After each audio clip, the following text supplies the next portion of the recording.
Hai teman-teman kecil, ikuti petualangan Grey versus Green, temukan bedanya dan apa sih dampaknya untuk masa depan? Yuk tonton dulu videonya.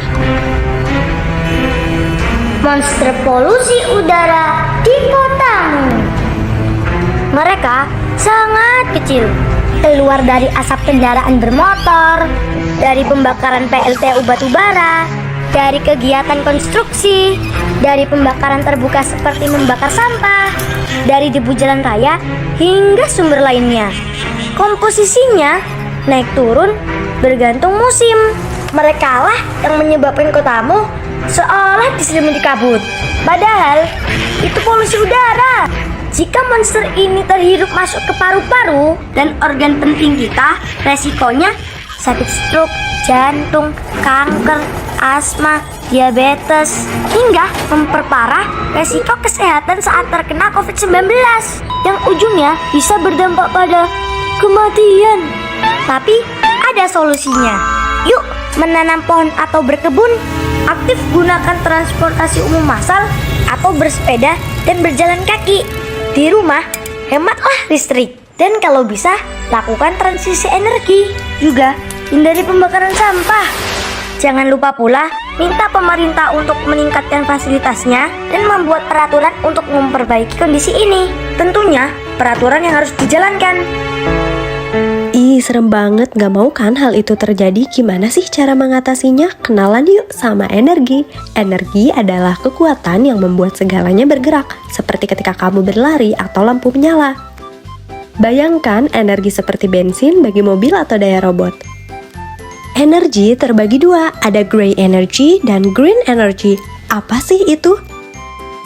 Gray energy adalah total energi yang diperlukan untuk membuat, menggunakan, dan membuang barang. Contohnya kayak apa sih? Contohnya adalah pembuatan mainan plastik yang menggunakan minyak bumi sebagai bahan baku. Yuk tonton videonya. Hot Wheels. Julukan mainan segala usia emang cocok untuk mainan yang satu ini. Karena mau tua ataupun bocah, semua tertarik dengan Hot Wheels. Ya, selama uangnya ada, hobi ngumpulin Hot Wheels memang nyenengin. Untuk proses pembuatannya sendiri, Hot Wheels dibuat dari bahan baku bernama zinc alloy, yang merupakan campuran seng, aluminium, dan juga logam lainnya. Pemilihan bahan baku ini dikarenakan zinc alloy terkenal mudah dibentuk, namun memiliki struktur yang lebih kokoh. Pada proses pertamanya, bahan baku tadi dipanaskan dulu pada suhu 1000 derajat Celcius. Lalu dicetak sesuai dengan desain mobil yang diinginkan. Jika sudah dicetak, maka tim sortir akan mulai memilih Hot Wheels yang tercetak sempurna dan yang gagal. Bagi yang gagal, maka akan kembali ke mesin cetak untuk dicetak ulang bersama sisa-sisa logam cetakan lainnya.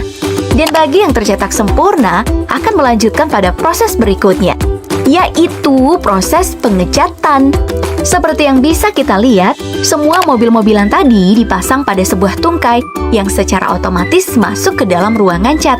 Jika sudah dicat, maka mobil-mobilan tadi akan masuk pada mesin selanjutnya yang memberi motif berupa stiker agar mirip sama mobil aslinya. Nah, karena tiap desain produksinya beda-beda, maka mesin pemberi motif ini adalah mesin yang paling sering diganti. Ganti desainnya berarti ganti pola mesin.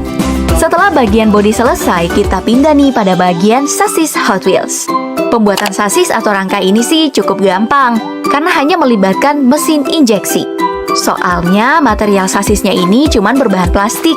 Mesin yang digunakan di sini berfungsi sangat cepat, yaitu 13 detik untuk satu sasis. Jadi, kalau ada lebih dari 270 sasis yang dibuat dalam waktu 1 jam. Nah, setelah sasisnya selesai, pada mesin injeksi, pekerja juga membuat roda mobil karena gak mungkin kan mainan mobil-mobilan gak punya roda. Setelah semuanya selesai, sekarang kita masuk pada tahap akhir, yaitu proses perakitan. Nah, pada proses ini, kombinasi antara manusia dan mesin pun terjadi. Manusia yang ngeletakin bagian-bagian Hot Wheels-nya, dan yang merapatkannya adalah mesin. Jika sudah selesai, maka Hot Wheels akan diuji kualitasnya dengan beberapa tes, yaitu tes jarak tempuh, tes jatuh, tes tekanan, dan tes kekuatan roda. Kalau sampelnya lulus tes, maka semua Hot Wheels tadi dikemas dan siap untuk diperjualbelikan di seluruh dunia. Lalu, apa sih green energy? Green energy adalah energi yang dihasilkan dari sumber daya yang dapat diperbaharui dan ramah lingkungan. Contohnya kayak apa? Contohnya adalah sinar matahari atau turbin angin yang menghasilkan listrik. Siapa yang tahu tentang panel surya? Panel surya merupakan salah satu alternatif atau sumber utama energi. Penggunaan panel surya menjadi tren pada bangunan perumahan. Energi surya menjadi salah satu langkah untuk dapat memaksimalkan cahaya matahari sebagai sumber energi listrik di rumah kita loh. Tapi apa saja kelebihan dan kekurangan menggunakan panel surya dibandingkan dengan energi listrik konvensional sebagai sumber energi di rumah ya? Yuk kita cari tahu bersama. Kelebihan menggunakan panel surya. Tagihan listrik lebih terjangkau. Selain ramah lingkungan, salah satu kelebihan utama menggunakan panel surya sebagai sumber energi yaitu menghemat biaya tagihan listrik. Dengan panel surya, kita bisa menghemat biaya listrik setiap bulan. Panel surya dapat menghasilkan energi sendiri di rumah dengan memanfaatkan cahaya alami panas matahari yang kemudian dapat kita konversi menjadi energi. Dapat dipasang kapan saja. Tahukah kids, panel surya dapat kita gunakan di segala iklim loh. Memang benar, semakin terik matahari akan semakin banyak energi yang dihasilkan. Tetapi, Indonesia beriklim tropis sehingga cocok untuk menggunakan panel surya sebagai sumber energi. Membutuhkan atap baru. Panel surya nggak hanya mengandalkan paparan sinar matahari, tetapi juga kemiringan atap untuk memastikannya bekerja dengan kapasitas optimal. Umumnya, atap bangunan rumah di Indonesia berbentuk miring, sehingga memudahkan kita untuk mendapatkan pencahayaan maksimal tanpa perlu merubah bentuk atap. Didukung banyak negara. Panel surya memberikan banyak manfaat dan dampak positif terhadap lingkungan. Penggunaan panel surya disebut sebagai energi terbarukan mendapat dukungan penuh dari hampir seluruh negara di dunia loh.